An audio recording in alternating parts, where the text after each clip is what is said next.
नमस्कार, मैं हूं सुमित आजाद और एक बार फिर से स्वागत है इस स्पेशल लाइव में। इस लाइव को शुरू करने से पहले और इसका विषय बताने से पहले मैं आपको बता देता हूं, जैसा कि बहुत सारे दर्शकों ने शायद देख भी ली होगी, कल की लाइव बहुत ज्यादा महत्वपूर्ण थी। तो कल की लाइव में हमने जाना था एडवोकेट साहिल जी से और डॉक्टर सचिन जी से कि किस तरह से आप जबरन टीकाकरण से बच सकते हैं। एक ऐसा समाधान उसमें दिया था कि वो वीडियो देखने के बाद किसी भी तरीके से आप जबरन टीकाकरण के शिकार हो ही नहीं सकते। तो चूंकि वीडियो वो बहुत इंपॉर्टेंट थी, अगर आपने नहीं देखी है तो उसका लिंक इस वीडियो के डिस्क्रिप्शन में मिल जाएगा। आपको भी देखनी है वो वीडियो और उसको शेयर भी करनी है। उसके अलावा अगर इस वीडियो की बात करते हैं तो इस वीडियो के माध्यम से आज कुछ ऐसे खुलासे होंगे जिनकी मदद से आप समझ पाएंगे कि किस तरह से हम एक्चुअल में जो तमाम बीमारियों से घिरे हुए हैं, बीमार हम होते नहीं हैं, बीमार हमको काफी लंबे समय से किया जा रहा है और फ्यूचर में भी ऐसे ही षड्यंत्र रचे जाएंगे। तो ऐसे में इनसे अवगत होना हमारे लिए बहुत आवश्यक है। तो अब चूंकि ये भी विषय बहुत ज्यादा महत्वपूर्ण है, आपको क्या करना है, इस वीडियो को देखने के साथ साथ अधिक से अधिक लोगों के साथ शेयर करना है। और इस वीडियो का कोई कॉपीराइट या कोई ऐसा आधिकारिक मामला नहीं है कि इस वीडियो को आप डाउनलोड करके किसी भी सोशल मीडिया पर, टेलीग्राम पर, जहां अपलोड करना चाहें, यूट्यूब पर भी जहां आप अपलोड करना चाहें वहां पर अपलोड भी कर दें, क्योंकि ये जो इन्फॉर्मेशन इन वीडियोज में मैं दे रहा हूँ साहिल भाई और डॉक्टर एनपी यादव जी के माध्यम से, वो हर एक जन जन तक पहुंचनी चाहिए। उसके लिए इस वीडियो को अधिक से अधिक अपने तरीके से चाहे शेयर करें, चाहे अपलोड करके लोगों तक पहुंचाएं, ये कार्य आपको करना जरूर है। तो सबसे पहले विषय मैंने बता दिया, अब मैं इंट्रोडक्शन करा देता हूं। वैसे इंट्रोडक्शन की ज्यादा आवश्यकता नहीं है, खासकर साहिल भाई को, लेकिन दोनों मेहमानों के साथ मैं बता देता हूं कि आज इस विषय पर चर्चा करने के लिए हमारे साथ हैं जाने माने वकील एडवोकेट साहिल गोयल जी, जिन्होंने इस ये जब से टीकाकरण जबरन टीकाकरण स्टार्ट हुआ है तो इन्होंने कानूनी सहायता की है बहुत सारे ऐसे लोगों की जो टीका नहीं लेना चाहते, और इसमें सफलता भी पाई है। बहुत सारे जनता को जबरन टीकाकरण से बचाया है और उन्होंने अपनी व्यक्तिगत वकालत को छोड़ करके जनता के लिए जो समय निकाला है, तो इसके लिए सबसे पहले तो खैर उनका बहुत दिल से धन्यवाद। साथ ही साथ दूसरे जो शख्स हैं doctor N P Yadav ji, जो कि बहुत ही ज्यादा अनुभवी प्राकृतिक चिकित्सक हैं और ये भी काफी लंबे समय से निशुल्क सेवा भी दे रहे हैं। और बहुत सारे ऐसे मरीज हैं जिनको गंभीर से गंभीर बीमारियों को भी इन्होंने बिल्कुल प्राकृतिक तरीके से ठीक किया है, बिना किसी दवाई के। तो दोनों ही लोग हमारे साथ जुड़ चुके हैं। तो सबसे पहले डॉक्टर साहब और साहिल भाई, आपका बहुत बहुत स्वागत है इस चैनल में। जी नमस्ते आपका। और सुमित जी भाई, मैं स्टार्टिंग इस बात से करना चाहूँगा कि जी हम तो कुछ भी नहीं करने वाला तो ईश्वर है। और हम जी सिर्फ एक पात्र हैं करने वाले। जैसे महाभारत का युद्ध हुआ था, उसमें सब पात्रों ने अपनी अपनी भूमिका अदा की थी, वैसे ही हम अपनी भूमिका अदा कर रहे हैं। और ये एक विश्व युद्ध चल रहा है। वर्ल्ड वॉर 3 एक्चुअल में चल रही है ये, जिसको कि जी पता नहीं लग रहा लोगों को। इसमें साइलेंट वेपन्स हैं। साइलेंट वेपन्स इसमें बायोलॉजिकल वेपन है, जिसको टीका कहा जाता है। और उसके अंदर एक रेडियो वेपन्स हैं, जो कि ईएमएफ रेडिएशन जो होती है वो है। तो ये साइलेंट वॉर है, और साइलेंट वेपन्स इसके अंदर यूज किए जा रहे हैं। जी जी, सबसे पहले चलिए तो मैं बहुत आपको बहुत बधाई धन्यवाद। देना चाहूंगा इस चीज जी के लिए कि आप जिस प्रकार से लगे हुए हैं, और आपने अपने जर्नलिज्म को इस तरीके से खड़ा किया हुआ है। आपके इतने चैनल्स को भी दिक्कत आई इस चीज के कारण से। कंपनीज आपको डिस्टर्ब करती हैं टाइम टू टाइम, हम उसका भी सोल्यूशन निकाल रहे हैं, बट स्टिल वो अपनी तरफ से वो लोग अपनी बदमाशी करते हैं। और आप जी निडरता से लगे हुए हैं इस चीज के लिए, मैं इस चीज की बड़ी सराहना करता हूँ। और जी यादव जी के धन्यवाद। लिए तो मैं कहना चाहूंगा, ये नेचुरोपैथी जिस चीज को प्रमोट कर रहे हैं, कि अगर हमारा खान पान, we are what we eat, हम जो खाते हैं वही हम बनते हैं। तो इस चीज का अगर लोगों को समझ में आ जाए, तो सारी की सारी प्रॉब्लम सॉल्व हो जाएगी। ये फार्मा कंपनियों का जो दवाइयों का खेल चल रहा है, ये मिनटों में खत्म हो जाएगा। जी बिल्कुल। तो चलिए सबसे पहले मैं एनपी यादव जी आपके पास आऊंगा एक प्रश्न के साथ कि जैसा कि देखा जा रहा है कि वर्तमान में जितने ज्यादा अस्पताल खुलते जा रहे हैं या जितने ज्यादा डॉक्टर बन रहे हैं, उतनी ही बीमारियों की संख्या बढ़ती जा रही है। तो देखने में ऐसा लगता है कि अब सवाल ये खड़ा होता है कि क्या बीमारियां बढ़ रही हैं इसलिए अस्पतालों की संख्या बढ़ रही है, या फिर अस्पतालों की संख्या बढ़ रही है इसीलिए बीमारियां बढ़ रही हैं। जड़ पर हम बात करना चाहेंगे, क्योंकि आप काफी अनुभवी चिकित्सक हैं। तो एक्चुअल में बीमारियों की एक्चुअल में जड़ क्या है, वो एक बार बहुत अच्छे से आप एक्सप्लेन करें, जिससे कि दर्शक समझ पाए कि आखिरकार बीमारी हम बीमार होते ही क्यों हैं। जी यादव जी। जी, डिजीज का जो मुख्य कारण है वो accumulation of toxin in the body. शरीर में मल का रुकना ही जी बीमारी का मेन कारण है। मैं एक एग्जांपल से आपको समझाने का प्रयास कर रहा हूँ। सपोज करिए अगर आपके छत पे पानी भर जाए और चारों कोने में जी आपकी पाइप लगी हुई है ड्रेन करने के लिए, और वो पाइप भी ड्रेन ना हो रही हो, और आप हफ्ते 10 दिन के लिए कहीं बाहर गए हुए हैं, तो आप देखेंगे छत पे कहीं कहीं घास उग जाएगी और काई उग जाएगी। जी तो अगर आप छत पे हम सबसे पहले आएंगे तो क्या करेंगे? सबसे पहले हम जब भी छत पे आएंगे तो हम घास को कुछ नहीं करेंगे, उस जगह पे जाएंगे जहाँ पे पानी चारों पॉइंट पे ब्लॉक है, उसको हम हटाएंगे, तो पानी अपने आप बाहर निकल गया। जैसे ही पानी बाहर निकल जाएगा, 2-4 दिन में धूप जो है उस घास को सुखा देगी, उस काई को सुखा देगी। इसका मतलब हमारे बॉडी में भी सेम ऐसे ही है। पहला पॉइंट को मैंने जो पाइप बताया उसको मैं बोल रहा हूँ कि आपका यूरिन का पाइप है। दूसरा आपका टॉयलेट, लार्ज इंटेस्टाइन। तीसरा आपका स्किन। चौथा आपका लंग्स का। तो इन 4 जगहों से ही हमारी गंदगी बाहर निकलती है। बाकी आंख से भी निकलती और कान से भी निकलती, लेकिन 4 ये मुख्य हैं। तो अब आप सोचिए कि जब छत पे सबसे पहले हम गए तो हमने क्या किया कि पाइप को गंदगी साफ करने के लिए निकाल दिया। जी अब उसी वो जो घास जम गई है, उसी घास को मॉडर्न मेडिकल साइंस उसी को कह रही है कैंसर है, उसी को कह रही है ट्यूमर है, उसी को कह रही है हार्ट है, उसी को कह रही है ब्लड प्रेशर है। तो सोल्यूशन कितना सिंपल है। अरे भाई, अपने शरीर की गंदगी को साफ करो और ऐसा भोजन मत डालो शरीर में जिससे हम बीमार हो। तो मेन वजह है शरीर में मल का इकट्ठा होना।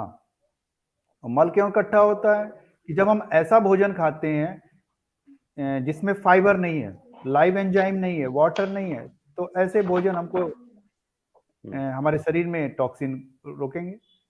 तो एक फॉर्मूला है जिसको आप लोग जान जाएं, सभी लोग आपके माध्यम से, जी कि भोजन में 3 प्रॉपर्टी होनी चाहिए। प्रॉपर्टी नंबर 1 वाटर हो, प्रॉपर्टी नंबर 2 फाइबर हो, प्रॉपर्टी नंबर 3 लाइव एंजाइम हो। ये जिसमें है वही हमारा भोजन है। इसको मोटे तौर पे ये कहें कि जो गॉड ने बनाया है उसको हमें ज्यादा खाना है, जिसको मनुष्य प्रोसेस करके खा रहा है उसको कम खाना है। तो मैंने फार्मूला भी बता दिया कि कैसे हम आइडेंटिफाई करेंगे। उस तरह से आइडेंटिफाई नहीं कर पा रहे हैं तो नेचर ने जो हमको दिया है उसको हम समझ जाए, जो गॉड ने दिया है वो भोजन हमें खाना चाहिए।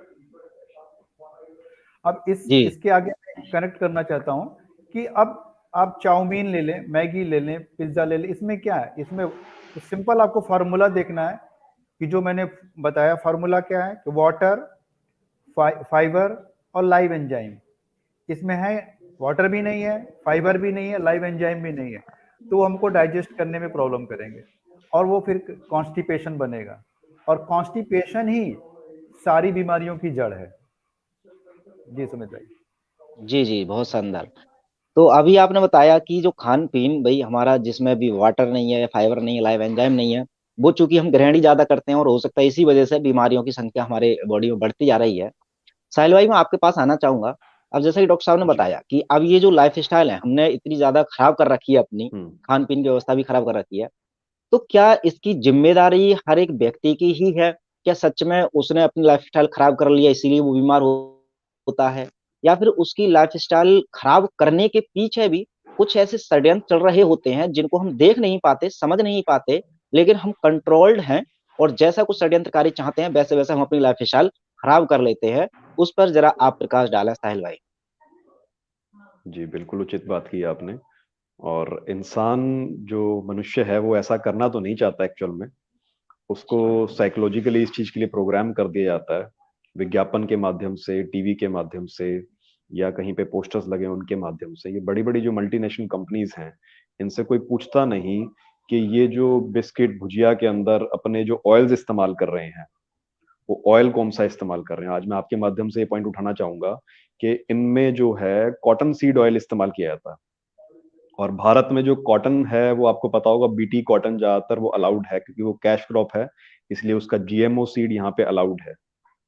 जीएमओ जी सीड अलाउड होने की वजह से आपका देसी सीड तो यूज कर नहीं रहे वो लोग, जीएमओ सीड यूज करके उस सीड का जो कॉटन का है उस सीड का ऑयल निकाल के, या फिर पामोलिन ऑयल, जो पाम ऑयल होता है जिसको पक्षी और जानवर तक नहीं खाते, उस प्रकार के ऑयल्स को इस्तेमाल किया जाता है हमारे भोजन के अंदर।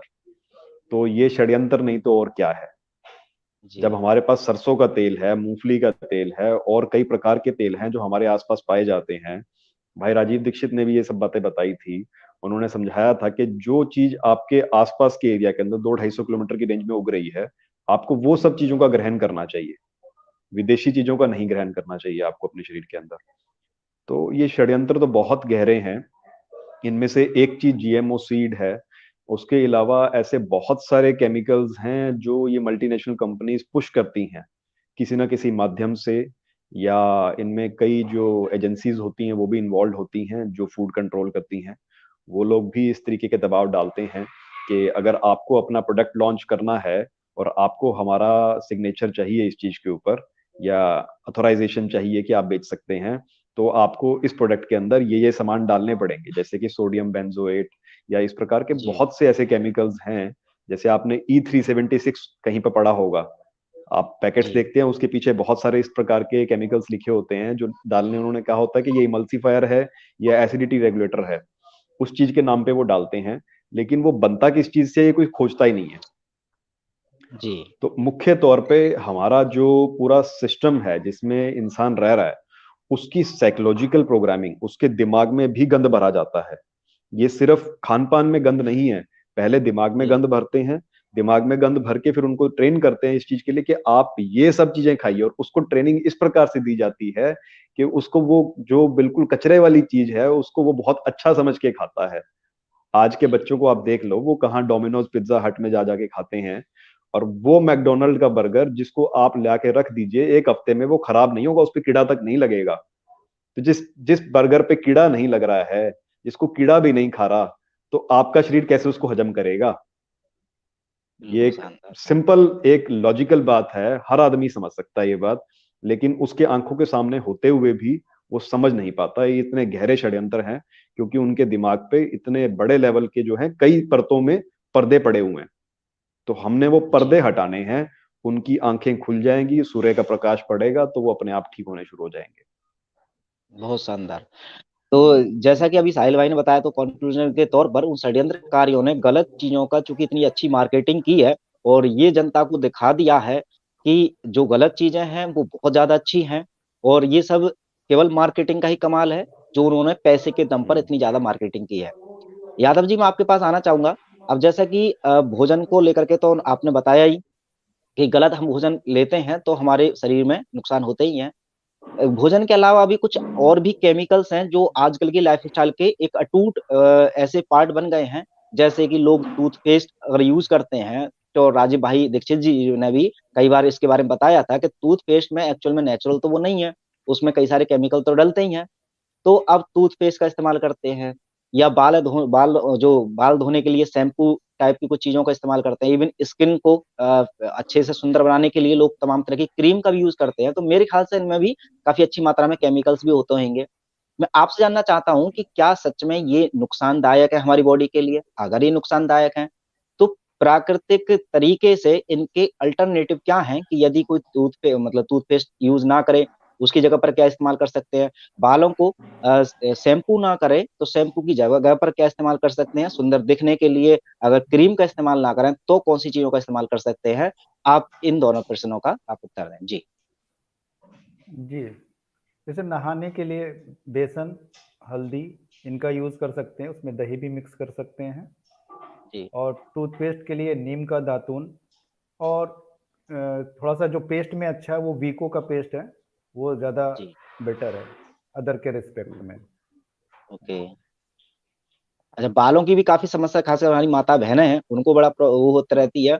अब हालांकि कई बार मैंने देखा भी है कि भी शैम्पू, कई सारे बहुत सारे शैम्पू यूज करते हैं तो उनकी वजह से इवन बाल अच्छे होने के बजाय झड़ते भी हैं। तो अगर मैं इसी में लेना चाहूँ, क्योंकि ये बहुत ज्यादा ऐसी चीज है कि डेली यूज करते ही है हमारी माता बहनें, शैम्पू की बजाय अगर उनको कुछ ऐसा इस्तेमाल करना हो जिससे कि बाल थोड़े जैसा वो चाहती हैं ठीक ठाक रहे, ज्यादा गंदे ना रहे, तो उनको धोने के लिए शैम्पू की बजाय कौन सा तरीका सही है प्राकृतिक? आंवला, आंवला, सिकाकाई, रीठा, ये ले सकते हैं। रात में जी भिगो दें और सुबह उसको फिर उसके पानी से आप बाल को धो लें, वो बिल्कुल शैम्पू का ही काम करता है। बिल्कुल। तो चलिए, बाकी के दर्शकों से मैं और एक महत्वपूर्ण बात बता देता हूँ कि चूंकि अभी ये लगभग 30 मिनट का लाइव होने वाला है, तो अभी आपके पास वक्त है। आप कमेंट बॉक्स में आप अपने कुछ लाइव क्वेश्चन भी पूछ सकते हैं, जिनका उत्तर मैं चाहूंगा डॉक्टर MP यादव जी से भी ले लूंगा या साहिल भाई से। तो आप कमेंट बॉक्स में अपने प्रश्न भी लिखते रहिएगा, तो मैं आपके प्रश्न सीधे उनसे पूछ लूंगा। अब अगले सवाल की बात करते हैं। तो मैं चाहूंगा कि चाहे MP यादव जी आप इसका उत्तर दें या साहिल भाई आपका। अब जो टीकाकरण चल रहा है, तो पहली बात तो खैर साहिल भाई ने बहुत अच्छा काम किया है। भारत जागो अभियान की पूरी टीम ही काम कर रही है कि लोगों को ऐसी सिचुएशन तक आने ही ना दे रही है कि उनको जबरदस्ती टीका लगाया जाए। क्योंकि टीका के कितने ज्यादा घाटे या फायदे हैं वो हमने बहुत सारी वीडियोज में बता चुके हैं, और इस वीडियो में चाहूंगा ना उसको दोबारा दोहराऊं। लेकिन वो टीकाकरण, अब बहुत सारे लोग तो खैर टीका नहीं लिए हैं, लेकिन अब बहुत सारे लोगों ने या तो अनजाने में या उनकी कोई ऐसी परिस्थिति थी तो उन्होंने टीका ले लिया।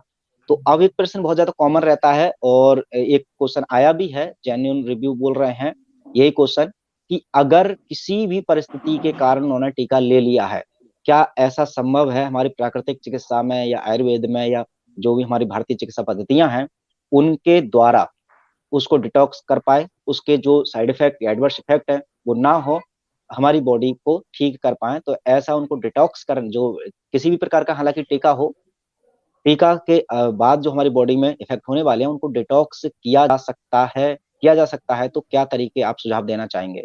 जी। जी, इसमें मैं सबसे पहले तो बताना चाहूंगा कि हमें अपने टॉक्सिन्स रिमूव करने हैं हर प्रकार से। जैसे डॉक्टर साहब ने बताया, इन्होंने यहाँ पे यादव जी जी। ने, कि आपके यहाँ जो चारों तरफ टॉक्सिन्स हैं, एक्चुअल वो जड़ है इन सब चीजों की। और टीके में भी जो टॉक्सिन्स हैं, जिसमें जिसमें एल्युमिनियम ही है, उसमें और कई प्रकार की चीजें हैं, जैसे कि फीटल बोवाइन सीरम है उसके अंदर, वो किस प्रकार से एक्सट्रैक्ट किया था आप सबको पता है। कि इतनी दहशत से अगर कोई चीज को निकाला जाएगा, तो हमारे आयुर्वेद में तो ये भी व्याख्यान है इस चीज का, कि आप किस चीज को किस प्रकार से लेके आ रहे हैं, उसको किस प्रकार से उगाया जा रहा है, या वो कहाँ से प्राप्त हो रही है, उसके पीछे आपकी इंटेंशंस क्या है, उसका भी प्रभाव आपके ऊपर पड़ता है।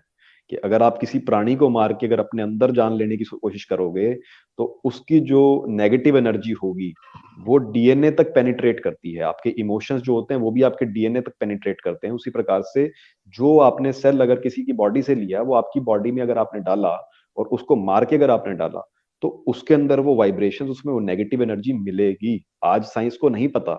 हमारे जो ऋषि मुनि थे पूर्वज इतने, उन्होंने तो बहुत गहन रिसर्च किए थे। आज के साइंटिस्ट तो कुछ भी नहीं है उसके आगे, कुछ भी नहीं है उसके आगे। तो उन लोगों ने इतना बेस्ट रिसर्च किया हुआ था। तो उस माध्यम से मैं बताना चाहूंगा कि उनको तो आपको बाहर निकालना ही है। पहली बात तो डालना नहीं है, बचना है आपको। अगर आपको समझ में आ जाएगा कि उसमें क्या कुछ डाला हुआ है, तो मेरे को नहीं लगता है कि कोई भी आदमी ऐसा होगा जो डालना चाहेगा उसको अपने शरीर के अंदर, क्योंकि उसमें ऐसी सी चीजें हैं और आमतौर पर उनको कुछ पता ही नहीं होता कि इसमें क्या कुछ डला हुआ है। वो तो आपने अपने कई सारे वीडियोस में आपने ऑलरेडी बता चुके हैं, और हमने भी अपनी तरफ से कोशिश की है कि लोगों को पता लगे। इमरजेंसी यूज ऑथराइजेशन में है वैसे भी ये। तो एक ये है इसके अंदर ना, कि आपको सब ऐसी नेगेटिव चीजें रिमूव करनी है। जैसे आप टूथपेस्ट की बात कर रहे थे, तो टूथपेस्ट में स्पेशली फ्लोराइड होता है। बहुत से टूथपेस्ट विदेशी जो हैं, मैक्सिमम में फ्लोराइड होता है। आजकल कई स्वदेशी भी हैं, उन्होंने भी फ्लोराइड डाल रखा है।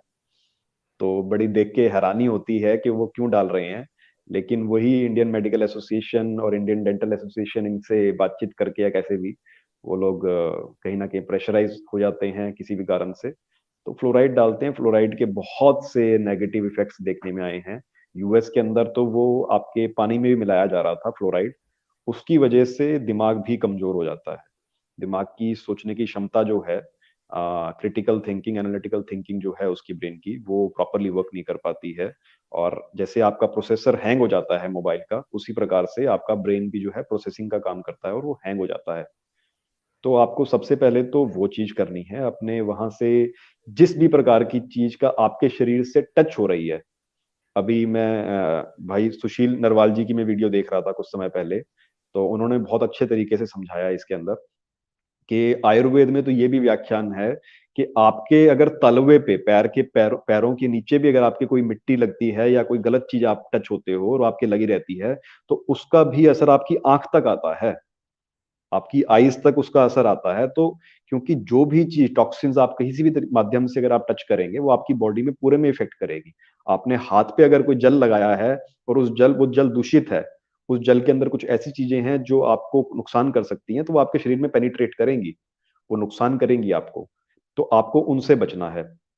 दूसरा आप क्या कर सकते हैं कि आपको हवन करना है। हवन एक ऐसा माध्यम है जिसके थ्रू हम, जिसको हमारे मस्तिष्क का जो द्वार है उसको हमारी नसिका कहा जाता है।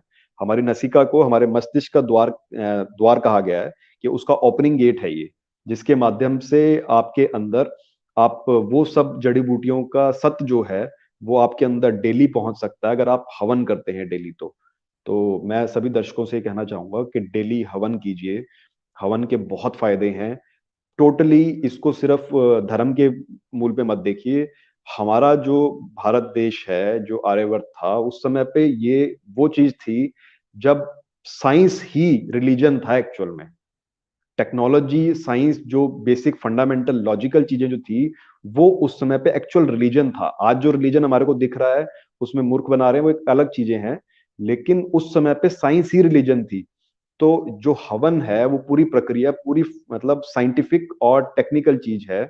इसमें जब आप अलग अलग प्रकार की लकड़ियों की आहुति देते हैं और उनको जलाते हैं और उसमें देसी गाय का देसी घी इस्तेमाल करते हैं, और जब वो जलता है उसमें आप कपूर भी इस्तेमाल करते हैं, भीमसेनी कपूर होता है, और भी कई प्रकार की चीजें इस्तेमाल की जाती हैं हवन सामग्री में। तो वो जब आप उसको उज्ज्वलित करते हैं तो सबसे पहले तो आपकी आंखों को तेज मिलता है उससे। तो आपकी बॉडी के अंदर जब आपकी आंखों में तेज मिलता है तो डोपामिन रिलीज होता है आपके ब्रेन के अंदर। वो रिलीज होने से आपकी बॉडी एक्शन में आ जाती है। सबसे पहले मॉर्निंग में ही अगर आप करते हैं तो आपकी बॉडी एक्शन में आ जाती है। दूसरा, जो सारी उसमें लकड़ियां, अलग अलग प्रकार की सामग्री उसमें जब जलती है, उसमें हर प्रकार के आयुर्वेद के आपके अलग अलग जड़ी बूटियां होती हैं। वो जब जलेंगी तो उसका जो धुआं होगा, उसके नैनो पार्टिकल्स जो होंगे, आज जो साइंस चीजें बता रही है वो उन्होंने लाखों साल पहले करके मतलब स्थापित कर रखी है, धर्म की फॉर्म में या किसी टेक्नोलॉजी की फॉर्म में। तो वो जो नैनो पार्टिकल्स हैं वो आपके नसिका से अंदर जाएंगे और वो आपके ब्रेन तक को पूरे को न्यूट्रिशन देंगे। तो ये बहुत बड़ी साइंस है, ये छोटे में नहीं आंकना चाहिए किसी को। हवन जरूर करना चाहिए, इसके बहुत लाभ हैं। और अगली चीज, तीसरी मैं बताना चाहूंगा कि आप लोग मास्क अगर पहनते हैं तो मास्क से बचिए। अगर आप मास्क छोड़ देंगे तो आपकी बॉडी को ऑक्सीजन मिलेगी, ऑक्सीजन मिलेगी तो ही आपकी बॉडी डिटॉक्सिफाई हो पाएगी। अगर आप मास्क पहनते रहेंगे तो बॉडी को प्रॉपर ऑक्सीजन नहीं मिलेगी। हमेशा से आपने सुना होगा, हमारे बड़े बुजुर्ग हमेशा से कहा करते थे, खुली हवा में सांस लो, सुबह खुले एरिया में जाओ, दूर तक देखो। आजकल लोग कंक्रीट के जंगलों में रहते हैं और उनको ये नहीं पता लगता कि हम दूर तक देख नहीं पाते हैं। इसका साइकोलॉजिकल इम्पैक्ट बहुत तगड़ा पड़ता है कि अगर आप छत पे जाएं सुबह और आपको दूर तक देखना चाहिए, कम से कम 1-1.5 किलोमीटर दूर तक आपकी नजरें जानी चाहिए। कंक्रीट के जंगलों में रह के लोगों को पता ही नहीं लगता है कि दूर तक देखना कैसे है। जैसे ही आप दूर तक देखते हैं आपका विजन खुलता है। आपका विजन खुलने से आपके ब्रेन के डोर्स खुल जाते हैं, फिर आपकी बॉडी प्रॉपर फंक्शनिंग में आती है। तो ये कुछ एक माध्यम है। इसके अलावा और भी बहुत से ऐसे तरीके हैं आयुर्वेद के अंदर भी और होलिस्टिक सिस्टम में भी, जिसके अंदर कि आप अपनी बॉडी को डिटॉक्सिफाई कर सकते हैं। होम्योपैथी में भी हैं ऐसे। जी, मैं यादव जी से कहूंगा आगे वो कंटिन्यू करें इसको। जी बिल्कुल, अभी अगर इसमें ऐड करना चाहते हैं यादव जी तो और ऐड कर सकते हैं, वरना मैं अगला प्रश्न पूछूंगा जी। जी जी, इसमें देखिए बहुत सिंपल, जैसे मैंने भी एग्जांपल लिया था, छत वाला एग्जांपल। तो मैंने बताया कि जो हम्म। बीमारी का कारण है वो कूड़ा है, और मॉडर्न मेडिकल जी साइंस क्या कर रही है, कूड़े से कीड़ा पैदा कर रही है, उस कीड़े की दवाई दे रही है। तो हमें कीड़े से नहीं लड़ना है, हमें कूड़े को साफ करना हम्म। है। अगर जैसे ही हम कूड़ा साफ कर दें, कीड़ा अपने आप साफ हट जाएगा। अगर आपके घर में, किसी के घर में नाली हो, उसमें कीड़े हो और बदबू कर रहा हो, तो क्या एक एक कीड़े को हम खोज खोज के मारेंगे? नहीं, पूरी नाली को साफ सर। करेंगे। यही बॉडी का भी साइंस है। तो लेकिन इस साइंस को बिल्कुल। मॉडर्न मेडिकल साइंस नहीं समझ पा रहा। हाँ, लेकिन मॉडर्न मेडिकल साइंस में बहुत अच्छे डॉक्टर भी हैं जो इस बात को समझ रहे हैं, जैसे हम्म। जिन्होंने सुप्रीम कोर्ट में पीआईएल भी दाखिल किया है, डॉक्टर जैकब पुलियाल, एमबीबीएस एमडी जी पीएचडी हैं। तो ये जी रियल में डॉक्टर ये हैं। ये समाज तक जाना चाहिए कि ये डॉक्टर भी अच्छा काम कर रहे हैं। तो जो बीमारी का कारण वो कीड़ा नहीं है, कूड़ा है। उस कूड़े के कारण हमारे शरीर में 3 तरह की मेन बीमारियां उत्पन्न होती है, जिसको हम बोलते हैं एक्यूट डिजीज, दूसरा क्रोनिक डिजीज, तीसरा डिस्ट्रक्टिव डिजीज। इसमें एक्यूट डिजीज जो है वो हमारा फ्रेंड है। सर्दी, जुकाम, बुखार, उल्टी, दस्त, ये जो है ये हमारा दोस्त है। ये हमारी बॉडी के सफाई के साधन है। जब तक शरीर की सफाई नहीं होगी तब तक वो कूड़ा पड़ा रहेगा। कूड़ा रहेगा तो कूड़ा कीटाणु पैदा करेगा। तो कहने का मतलब है कि हमें कीटाणु से नहीं लड़ना है, हमें कूड़े को साफ करना है। तो कूड़े को साफ करना है तो इसका मतलब हमें ऐसा भोजन करना चाहिए जिससे कि हमारे शरीर में गंदगी कम से कम बने, और बने तो अपने आप निकल जाए। तो नेचर का फूड लेना है, जिसको हम बोलते हैं भगवान का फूड। अब आती है डिटॉक्स की बात। जैसा मैं जी सजेस्ट करता हूँ डिटॉक्स को, मैं जनरली सबको 3 दिन कोकोनट वाटर फास्टिंग पे रखता हूँ, या 3 दिन ग्रीन वेजिटेबल जूस फास्टिंग। इसमें मैं बोलता हूँ कि 9 बजे, 1 बजे और 6 बजे, ये 3 टाइम पे ही आपको कोकोनट वाटर लेना है या ग्रीन जूस लेना है। क्वांटिटी मिनिमम 300 ml और मैक्सिमम 500 ml भी, वो या उससे ज़्यादा भी ले सकते हैं। और उसमें 3 टाइम हम एनिमा सजेस्ट करते हैं, डिपेंड अपॉन पेशेंट कैसा है। तो 200 ml से 300 ml तक मैक्सिमम जो हमारे यहाँ का जो एनिमा है उसको रियल में तो टोना बोला जाता है, लेकिन पानी की जो क्वांटिटी है वो 200 ml और 300 ml मैक्सिमम होता है। उस एनिमा को हम जी मॉर्निंग में एक बार ले लें नॉर्मल फ्रेश होने के बाद, दूसरा दोपहर में ले लें और शाम को ले लें। तो 3 दिन अगर इस प्रोसेस को कर लेंगे तो हमारी बॉडी से काफी ज्यादा टॉक्सिन बाहर निकल जाती है। जी जी जी, चलिए बहुत शानदार। तो अभी आपने टीका के बारे में तो जो जानकारी दी वो दे ही दी, उसके अलावा आपने नाम भी लिया जैकब पोलियाल का। तो ये बहुत बड़ी बात है, क्योंकि अभी डॉक्टर विश्वरूप चौधरी सर जैसे डॉक्टर तो अक्सर खैर टीका के बारे में खुलासे करते ही रहते हैं, लेकिन एक एमबीबीएस एमडी डॉक्टर का ये सिर्फ उन्होंने कहा नहीं, वो इवन सुप्रीम कोर्ट में उन्होंने केस डाला इस टीकाकरण के खिलाफ। तो कहीं ना कहीं इसमें एक बहुत बड़ा मसला तो है ही, और जनता को ये सोचना चाहिए कि क्यों आखिरकार एक एमबीबीएस डॉक्टर जो कि इसी पद्धति का है और उसी पद्धति में बनी हुई टीका के बारे में सुप्रीम कोर्ट में ये केस लड़ रहा है कि भाई टीकाकरण को बंद किया जाए। चलिए आगे बढ़ते हैं। फिलहाल इस विषय में हम और चर्चा और किसी लाइव में और कर लेंगे टीकाकरण के लिए स्पेशल। लेकिन अब चूंकि हमारा जो विषय था लाइफ स्टाइल और डिसीज को लेकर के, तो अब इसमें मैं जानना चाहूंगा एक प्रश्न साहिल भाई आपसे, फिर आपके पास भी आएंगे एनपी यादव जी। तो एक क्वेश्चन मैं अपनी तरफ से पूछूंगा, उससे पहले एक कमेंट आ रहे हैं, उसमें एक प्रश्न काफी अच्छा लग रहा है मुझे, और ये मेरे ख्याल से काफी सारे लोग और भी जानना चाहते होंगे। साहिल भाई, आपने कहा था कि भी जीएमओ ये एक षड्यंत्र का ही हिस्सा है, लेकिन कैसे पता करें कि यह अनाज जीएमओ है एक आम आदमी? ये माहिर मलिक जी ने पूछा है। आप अपने बड़े बुजुर्गों से पूछिए, आप जहाँ पे रहते हैं वहां पे आपका देसी बीज जो है उसके बारे में पता कीजिए, आपको मिलेगा देसी बीज, उसको उगाइए, खुद से उगाइए अपने खाने को। जब तक आपका खाना आपके कंट्रोल में रहेगा आपको कोई और नहीं कंट्रोल कर पाएगा। अगर आपके खाने को कोई और कंट्रोल कर रहा है तो वो इनडायरेक्टली कभी ना कभी आपको कंट्रोल करेगा।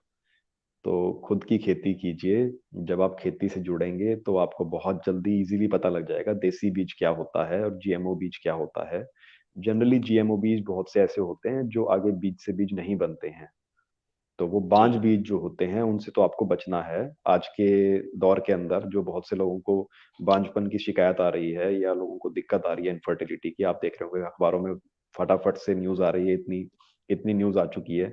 कोई ये नहीं बता रहा कि टीके लगे हैं और उसके बाद ये चीजें बढ़ रही है, ये तो बात नहीं कर रहे हो वो। जी और जीएमओ सीड बिक रहा है उसकी वजह से ऐसा हो रहा है, वो ये नहीं बताएंगे आपको, बस ये कहेंगे कि हाँ आजकल बढ़ रहा है स्ट्रेस की वजह से। अरे भाई स्ट्रेस आया कहाँ से, ये बॉडी में इतने बदलाव हुए कहाँ से, तो वो आपको नहीं बताएंगे, लेकिन वो आपको खुद समझने पड़ेंगे क्योंकि उनकी मार्केटिंग स्ट्रांग है, पैसे का सिस्टम उनके पास है सारा, बैंकों का जाल जाल जो है पूरा वो उन्हीं के पास है।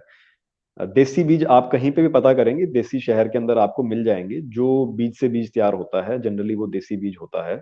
कुछ जीएमओ बीज बीज भी होते हैं, बीज से बीज तैयार हो जाते हैं। बट आप अगर आसपास पता करेंगे जो देसी कनक होगी वो आपको मिल जाएगी, आप उसको खाइए, कोशिश कीजिए खुद उगाइए, उसमें कोई पेस्टिसाइड ना डालिए, उसमें कोई स्प्रे मत कीजिए। देसी स्प्रे करो अगर करनी है तो, जीवामृत बनाइए उसका इस्तेमाल कीजिए। देसी जो गाय की गोबर है उससे जो बनी हुई सड़ी हुई खाद जो है उसको इस्तेमाल कीजिए। ठीक है, स्प्रे के लिए कुछ ऐसे पौधे होते हैं जिनको गाय भी नहीं खाती है, उनको गऊ को खिला के देख लीजिए कि वो गऊ खाती है कि नहीं खाती। अगर वो गऊ नहीं खाती है तो उस पौधे को आप गौमूत्र के साथ और कई चीजें मिला के मिक्स करके, उसको हम आगे बता देंगे, उसको आप जी स्प्रे बना सकते हैं। उससे आपके पौधे को कीड़ा नहीं लगेगा। तो उस प्रकार की चीजें यूज कीजिए। तो हर एक चीज है, सिर्फ एक जीएमओ सीड से नहीं बचना आपको, हर प्रकार से आपको पेस्टिसाइड से, स्प्रे से और ऐसे खादों से बचना है जो केमिकल तौर पे बनाई जाती हैं, उनसे आपको बचना है। एक जी पॉइंट मैं आपको और बताना चाहूंगा डिटॉक्सिफिकेशन के लिए। एक जियोलाइट होता है, नेचुरल जियोलाइट। ये एक खनिज है एक प्रकार का। ये खनिज आपको मिलता है जो ज्वालामुखी होते हैं जब वो इरप्ट होता है। ज्वालामुखी इरप्ट होने के बाद जब वो जाके ज्वालामुखी आगे जो उसमें से लावा निकलता है, वो लावा जब फ्लो करके आगे समुद्र में जाता है, जब वो पानी से मिलता है एकदम से ठंडा हो जाता है। तो जैसे एकदम से पानी से मिलेगा तो एकदम से उसका टेम्परेचर में चेंज आता है, उस कारण से वो जी क्रिस्टलाइज हो जाता है। तो हमारे वेदों में भी इसके बारे में व्याख्यान है। तो जैसे ही उसमें एकदम से सडन चेंज आएगा टेम्परेचर का, उस कारण से उसकी जो केमिकल प्रॉपर्टीज हैं वो बहुत ज्यादा चेंज हो जाती हैं, वो क्रिस्टलाइज हो जाता है। उस नेचुरल जियोलाइट मिल जाता है वो कई जगहों पे। तो उसको मंगाइए और अच्छा होना चाहिए, वो प्योर होना चाहिए। उसको, उसका पाउडर आता है, उसकी 1 चम्मच आप ले सकते हैं डिटॉक्सिफिकेशन के लिए बॉडी की। 1 चम्मच पानी में मिला के आप ले सकते हैं। ये कोई मेडिकल एडवाइस नहीं है, बट ट्राइड एंड टेस्टेड है मेरे द्वारा खुद से, और बहुत से लोगों को मैंने एडवाइस जी किया और अच्छे प्रभाव रहे हैं इसके। बिल्कुल नेचुरल बिल्कुल। जियोलाइट। ठीक है, बहुत शानदार। तो एक में बहुत ही महत्वपूर्ण प्रश्न, और ये लगभग आखिरी प्रश्न रहेगा इस लाइव का फिलहाल, बाकी के और प्रश्न रहेंगे तो कोशिश करेंगे अगली लाइव में और इन्हीं मेहमानों के साथ जोड़ेंगे। लेकिन फिलहाल एक महत्वपूर्ण और आखिरी प्रश्न, जैसा कि अब आप इस वीडियो के माध्यम से भी कॉन्क्लूजन के तौर पर निकला कि हमारी बीमारियों की जड़ भाई गलत खान पान है। तो गलत खान पान के तौर पर जो बाहर की सामान जैसे पैक्ड फूड है या बाकी के और भी फूड है, जिनमें एनपी यादव जी ने भी बताया कि उनमें ना तो वाटर है, फाइबर भी नहीं है, या एंजाइम्स नहीं है, लाइव एंजाइम। तो अब चूंकि ये जो फूड है, फूड हो चाहे ड्रग्स हो, उन सबको मार्केट में आने से पहले हर देश में तमाम तरह की संस्थाएं बनी हुई हैं जो फूड एंड ड्रग्स को कंट्रोल करती है, चाहे वो भारत की बात कर लें चाहे और देशों की। तो अब चूंकि अगर ये संस्थाएं ये जिम्मेदारी लेती हैं कि हाँ हम जनता की स्वास्थ्य की चिंता करते हैं, इसीलिए मार्केट में कोई भी ड्रग्स आएगा या कोई भी फूड लॉन्च होगा तो हम उसकी पहले टेस्टिंग करेंगे कि ये हम उनकी बॉडी के लिए ठीक भी है या नुकसानदायक है। लेकिन फिर भी मार्केट में जो फूड्स या जो ड्रग्स आए हुए हैं जिनके सबूत भी, लाइव एग्जाम्पल भी दिखते हैं कि उनके इतने ज्यादा घाटे हैं, तो आखिरकार ये पास कैसे कर देते हैं ऐसे फूड को या ऐसे ड्रग्स को जो हमें नुकसान देते हैं, उसके बाद भी वो धड़ल्ले से मार्केट में बिक रहे हैं। इसके पीछे ये क्या षड्यंत्र है, साहिल भाई आपसे मैं जानना चाहूंगा, फिर आप यादव जी आप भी ऐड कीजिएगा इसमें जरूर। देखिए कैसे आ जाते हैं तो बाप बड़ा ना भैया, सबसे बड़ा रुपया। हमारे देश जी में यही बात चलती है, आप सबने सुनी होगी कि बस जहां पैसा, मतलब पैसा यानी कि लाठी उसी की भैंस। तो वो ही चीजें चल रही हैं इसके पीछे। जो जहां पैसा मिल जाता है, उस रिसर्च को जिसका पैसा मिलेगा वो उसी की बात करेगा, वो दूसरे की बात तो करेगा नहीं। तो उसको अच्छा लगता है कि हाँ ठीक है मुझे पैसा मिल रहा है, और वो कर देते हैं। वो अपनी जो उनको करना चाहिए काम, उसको ताक पे रख के वो ऐसी चीजों को अप्रूव करते हैं। ये तो होता ही है। जी यादव जी आप भी कुछ ऐड करना चाहें इसमें तो ऐड कर सकते हैं।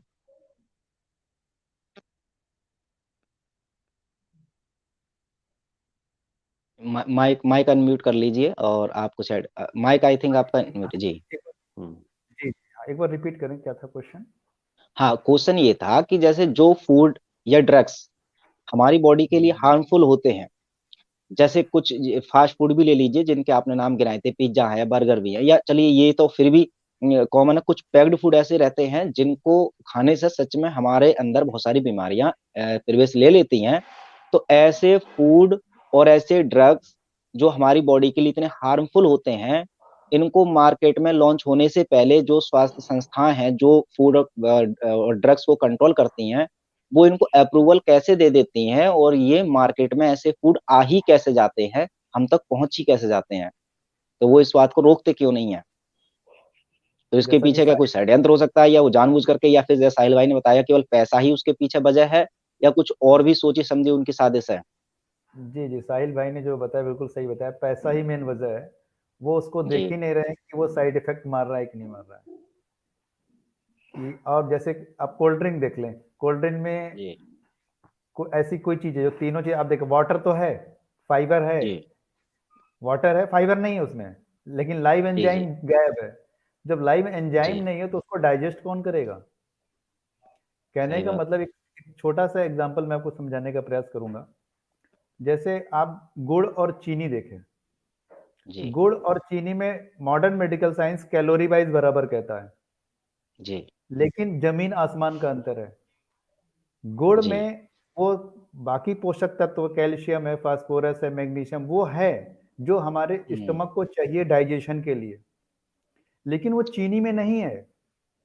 चीनी जी में वो बाहर पहले से निकला हुआ है, उसको निकाल दिया गया है, सिंगल सॉल्ट बोलते हैं उसको, सिंगल सॉल्ट जी सेग्रीगेशन।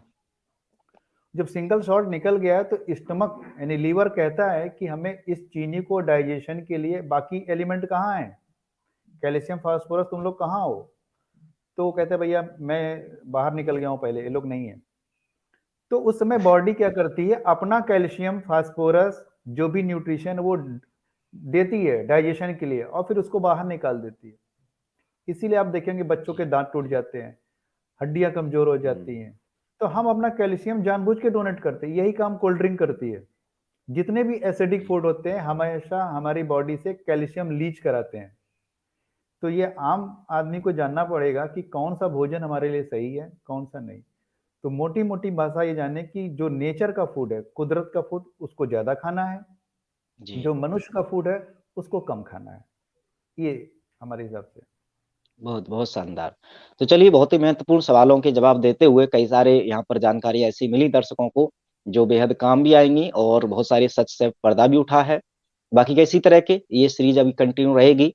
अगली कुछ वीडियोस और आने वाली हैं इसी तरह के लाइव अलग अलग विषयों पर।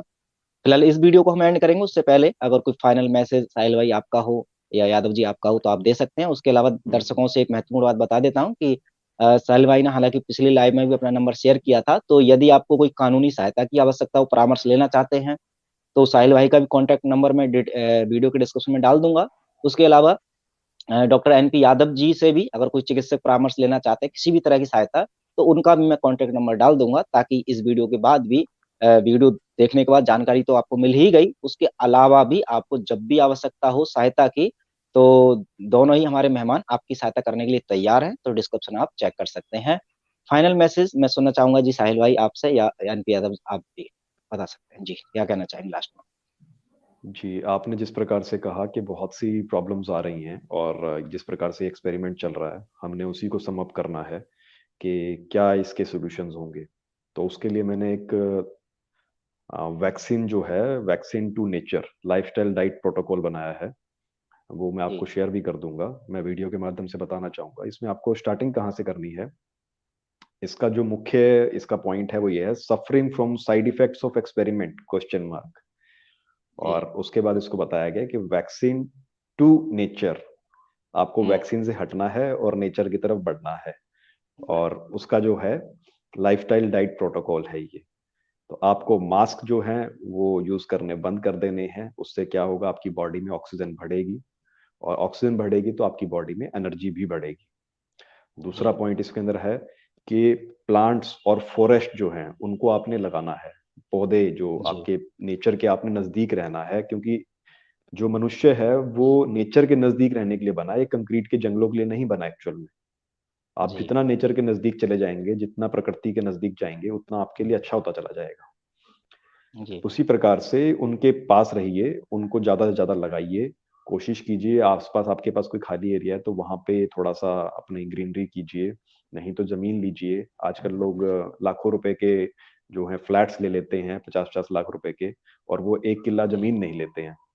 तो मैं सभी जी से गुजारिश करूंगा कि आप लोग ना खेती से जुड़िए, खुद थोड़े से किसान बनिए और किसानों से जुड़िए, उन्हीं से सामान लीजिए। तीसरा पॉइंट इसमें यह है कि स्टॉप यूजिंग सैनिटाइजर्स। ये जो जी सैनिटाइजर्स हैं, इसमें अल्कोहल बेस्ड प्रोडक्ट होता है, और भी कुछ केमिकल्स मिलाए जाते हैं कई सैनिटाइजर्स में, जो कि बहुत नुकसान करते हैं। ये भी अपने आप में आपने देखा होगा, जो लोग ड्रिंक करते हैं उनकी सांस फूल जाती जी है ना। तो अगर जो बंदा ज्यादा ड्रिंक करता है अल्कोहल की, उसकी सांस जब फूलती है, इसका मतलब उसकी बॉडी के अंदर अल्कोहल चला गया है, और अल्कोहल का जब ऑक्सीजन से कॉम्बिनेशन होगा तो वो कार्बन डाइऑक्साइड ज्यादा बनाएगा, तो वो बाहर निकालेगा बॉडी से, ऑक्सीजन आपकी बॉडी में कम हो जाएगी, पानी प्लस कार्बन डाइऑक्साइड बढ़ जाएगी आपकी बॉडी के अंदर, इसलिए उसकी सांस फूलती है, इसलिए उसको ज्यादा सांस लेने की जरूरत पड़ती है। तो आप लोगों ने सैनिटाइजर जो इस्तेमाल कर रहे हो, मैंने कहा कि आयुर्वेद में लिखा हुआ है कि आप अपनी बॉडी पे भी जो चीज टच करते हो कहीं पे भी, उसका असर जी आपके पूरे शरीर पे पड़ता है। तो सैनिटाइजर से बचिए। एलोवेरा जो होता है, इस प्रकार के प्लांट्स का यूज कीजिए, क्योंकि सैनिटाइजर में पेट्रोलियम बेस्ड प्रोडक्ट्स होते हैं। और पेट्रो प्रोडक्ट्स के बारे में तो चलिए एक दिन अलग से बात करेंगे, वो क्या कुछ करते हैं। जी जी तो सैनिटाइजर को छोड़िए, और बॉडी को आपको ठीक रखने के लिए अगर आपको अच्छा कुछ लिक्विड चाहिए तो एलोवेरा का आप इस्तेमाल कर सकते हैं। प्लांट होता है, बहुत ही अच्छा होता है, आपकी स्किन के लिए भी अच्छा होता है, हर प्रकार से अच्छा रहता है। जी चौथा पॉइंट मैंने आपको ऑलरेडी बताया कि डिटॉक्सिफिकेशन के लिए आप नेचुरल जियोलाइट का इस्तेमाल कर सकते हैं। पांचवा पॉइंट ये है इसमें कि एक C60 जो होता है, एक केमिकल होता है, केमिकल कार्बन का एक कंबाइंड फॉर्म होती है, C60 जी बोलते हैं। तो इन केस किसी को ज्यादा प्रॉब्लम्स आ रही होंगी तो वो उसका भी उपयोग कर सकता है, बट अभी वो क्योंकि है काफी इनिशियल स्टेज में है और ज्यादा अवेलेबल जी भी नहीं है, तो इसके प्रयोग अभी देखने वाले हैं कि क्या इसका असर रहेगा। तो इसी प्रकार से जी आपको अपना इंटरनेट मीडिया की तरफ जाना चाहिए, जो बिग मीडिया हाउसेज हैं, जो बड़ी बड़ी कंपनीज हैं, उनसे, जो दूसरी कंपनीज जो कि आपको फ्रीडम ऑफ स्पीच दे रही हैं, जो आपको बोलने की आजादी दे रही हैं, आपको उनसे जुड़ना है। जीएमओ सीड को छोड़ना है, अगला पॉइंट है, जीएमओ सीड को छोड़ना है और नेचुरल सीड्स की तरफ बढ़ना है, देसी बीज की तरफ। आदमी भी देसी और बीज भी देसी और गायें भी देसी। जी ठीक है। अगला पॉइंट है, आपको आपको केमिकल फर्टिलाइजर से बचना है किसी भी प्रकार से, चाहे वो जी यूरिया है, डीएपी है। आपको देसी गौमूत्र और जो गाय के गोबर से बनता है जीवामृत, वो इस्तेमाल करना है, उसी से अपनी खेती करनी है। नेक्स्ट लास्ट पॉइंट मैं समअप करना चाहूंगा इसके अंदर, कि आप गूगल सर्च की जगह डक डक गो सर्च इस्तेमाल करना शुरू कीजिए, जो कि बहुत जी सिक्योर है और प्राइवेट है, और आपकी जो इंफॉर्मेशन है उसका मिसयूज नहीं किया जाता उसके अंदर। आज के दिन बहुत सिक्योर है। सिक्योरिटी एंड प्राइवेसी जो है वो एक प्रोसेस होता है, एक प्रोडक्ट नहीं होता। आज के दिन वो अच्छा है, कल हो सकता है वो भी अच्छा ना रहे, तो आपको छोड़ना पड़ेगा। मैं उसको जी 100% अप्रूव नहीं करता हूँ, लेकिन आज के लिए वो अच्छा है। जी। जी ठीक है यादव जी, आपकी भी टिप्पणी ले लेते हैं फाइनल, तो आप जो भी कहना चाहें कह सकते हैं जी। देखिए, हमेशा मैं कहता हूँ कि हमेशा साइंस जो कहता है वो समझना चाहिए। साइंस पे जी फोकस करिए, लोग को हवा में बातें ना माने कि मुझे कोई टीका लेना है या क्या करना है। हमें साइंस जी को फोकस हम्म। करना है। और मॉडर्न मेडिकल साइंस में जो जर्म थ्योरी है, उसमें कई बुकें आ हम्म। गई हैं। गुड बाय जर्म थ्योरी, आप इंटरनेट पे भी देखेंगे, बुक मिल जाएगी, वो अवेलेबल है। उन्होंने बताया कि जर्म थ्योरी रॉन्ग है। तो ये हमें समझना पड़ेगा कि जर्म थ्योरी रॉन्ग क्यों थी। हम्म तो ये समाज को जानना चाहिए कि भाई ऐसी किताबें भी हैं कि जो उन्हीं फील्ड के डॉक्टर, मैं ये कह रहा कि वो किसी नेचुरोपैथ ने नहीं लिखा, वो मॉडर्न जी मेडिकल साइंस के डॉक्टर जो पीएचडी हैं वो लिख रहे हैं। तो हमें ऐसे डॉक्टर पर फेथ करना है जो पीएचडी डॉक्टर हो, बीबीएस एमडी पीएचडी, जो समाज में सही जानकारी दे रहे हैं। जैसे मैंने भी थोड़ी देर पहले लिया था डॉक्टर जैकब पुलियाल का नाम, डॉक्टर बीआरसी भी बहुत अच्छा काम कर रहे हैं। तो हमें हम्म। ये जो अच्छे डॉक्टर हैं जो समाज की मदद कर रहे हैं, नेचर, देखिए मैं क्या कहता हूँ कि मैं कोई मदद नहीं कर रहा हूँ किसी की, मैं जो नेचर का रूल है उस रूल को बताता हूँ और अपने आप ठीक हो जाते हैं। दूसरा मैं कहना चाह रहा हूँ कि जो हमारा जो एक खाने पीने पे बात चल रही है आगे, अगर हम इस मुहिम को चलाएं कि हमें फैमिली डॉक्टर चाहिए या फैमिली किसान चाहिए, हम्म। तो अगर मैं फैमिली किसान की तरफ हम लोग मूव करें और ऑर्गेनिक खेती की तरफ आगे बढ़ें, तो हमारा समाज बहुत बेहतर बनेगा। आज वो जो गेहूं और जो भी हमारे बाकी ग्रेन अन्न हैं, वो फैक्ट्री में चले जाते हैं, फैक्ट्री से प्रोसेस होके आते हैं, फिर वो महंगे हो जाते हैं, और उसमें क्या मिला हुआ है, कौन सा केमिकल मिला हुआ है, इसका पता नहीं। और नेचुरल जब हम किसान की मदद करेंगे, फैमिली किसान जब हम चूज करेंगे, तो हम ऐसा हमारा प्लान है कि 50 फैमिली या 60 फैमिली मिलके एक फैमिली किसान अपना हायर करें, जैसे डॉक्टर चूज करते हैं, और उस दिशा में आगे बढ़ें। तो इसमें मुझे लग रहा समाज को बहुत बड़ी हेल्प मिलेगी। जी। चलिए बहुत बहुत महत्वपूर्ण, बहुत अच्छा लगा, सभी जानकारियां आपने दे दी। तो अब चूंकि लाइव के माध्यम से हमने तो अपना कार्य कर दिया है, अब दर्शकों आपका कार्य इतना है कि अब इस वीडियो को अधिक से अधिक या कम से कम टारगेट लेकर के 10 से 20 लोगों के साथ तो कम से कम व्हाट्सएप पर या जहां भी उपलब्ध आप हैं सोशल मीडिया पर शेयर जरूर कर दें, क्योंकि जानकारियां सिर्फ आप तक नहीं रहनी चाहिए। ये जानकारियां जितने ज्यादा लोगों तक पहुंचेंगी, क्रांति या बदलाव तभी आ सकता है। तो सभी दर्शकों का इस लाइव से जुड़ने के लिए धन्यवाद, और आप दोनों मेहमानों का भी। उम्मीद है अगली वीडियो में फिर से हम मिलेंगे। तो इतना समय निकाल करके अच्छी अच्छी जानकारी देने के लिए बहुत बहुत धन्यवाद। नमस्ते।